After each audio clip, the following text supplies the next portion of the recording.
Эта печальная история началась с глубоко беременной кошки, которую бывшие хозяева принесли в клинику с просьбой усыпить. Однако, владельцы животного решили ее оставить и уйти. Вскоре после этого у кошки родились 3 котенка, 2 девочки и мальчик. Волонтерам сообщили об этом случае и дали срок, всего сутки, чтобы забрать питомцев, иначе жизни котят были бы прерваны еще до того, как они начали жить.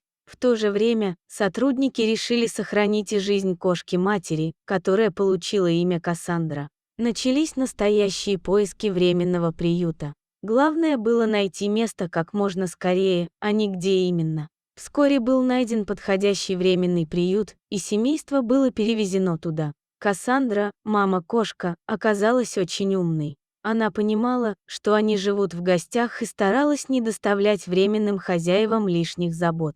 Но вскоре волонтеров попросили забрать всю семью, так как временные хозяева уезжали в командировку в другой город. Тогда на себя пришлось взять ответственность за семью одной из волонтерок. Хотя у нее дома был недавно карантин по поводу лишая. Малышей разместили в отдельной комнате. Постепенно, когда котята подросли и научились самостоятельно есть и ходить в лоток, котятам стали подыскивать новые дома. Первой нашла себе новую семью девочка с недовольной мордочкой. Немного позже мальчик тоже нашел свой новый дом. Остались только Кнопочка и мама-кошка.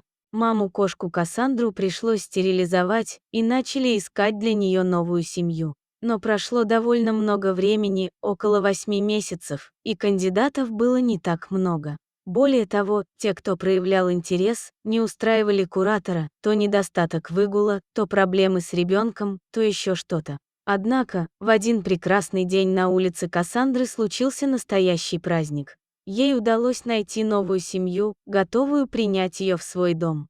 Она переехала туда и стала частью этой замечательной семьи. Осталась только одна кошечка по имени Кнопочка, и за этот период семья волонтера сильно привязалась к ней. Они приняли решение оставить малышку у себя, чтобы она стала 5-й хвостатой членом семьи. Таким образом, вся семья питомцев, включая маму-кошку, обрели свои новые любящие дома и добрых хозяев.